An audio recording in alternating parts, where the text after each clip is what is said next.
princesse ndray no isafidy tovolahy ho atao ambadiky ny rideau atsika. Andeha ro fataritsika iza ilay princesse mahafinaritra be. Coucou daholo aloha, c'est Franca Autré.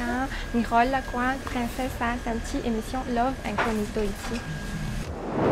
Amin'ny tapany voalohany ary tsika ametraka fanontaniana ny princesse sika. Ok.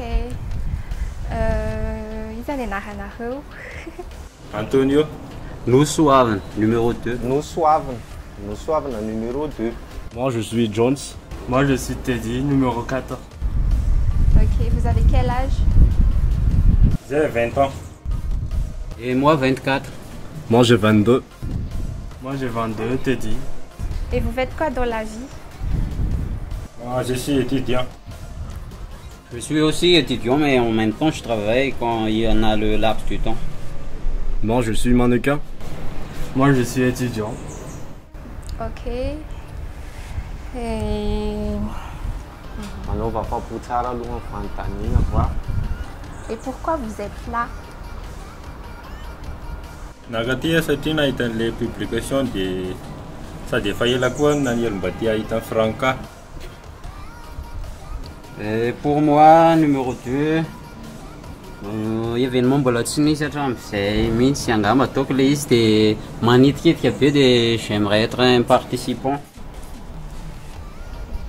Déjà moi je suis pas très confiant que ça, mais je suis là pour te prendre. J'ai participé vu que c'est intéressant et aussi je crois que c'est la première fois qu'il y a ça à Mada. Mino fa nahafapo tsara zay fanontaniana zay Franca. Oui. Raha ohatra hoe mbola misy hafa afaka apetraka dia apetrao ihany alohan'ny aingan'ity rideau ity sy analanao an'ilay olona anankiray voalohany. Une dernière question. Inona no zay renareo voalohany chez une femme? Bona manokana dia mijery physique. Pour moi, manitona ihany le apparence ivelany hoe tenko ohatra hoe ny bika fa eo amin'ny maso satria midika zavatra be da be amiko rehefa mifampijery. Pour moi physiquement c'est comment dirais-je, tarehanao jereko voalohany. Moi je regarde le physique bien sûr, mais aussi au niveau visage.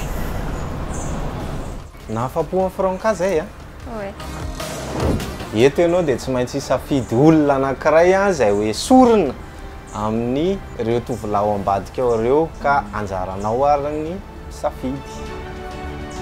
Tsy afaka miakatra kely ve? Tsy afaka miakatra kely. Ok.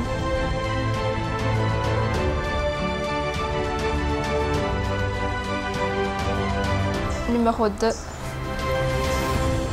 Numéro 2.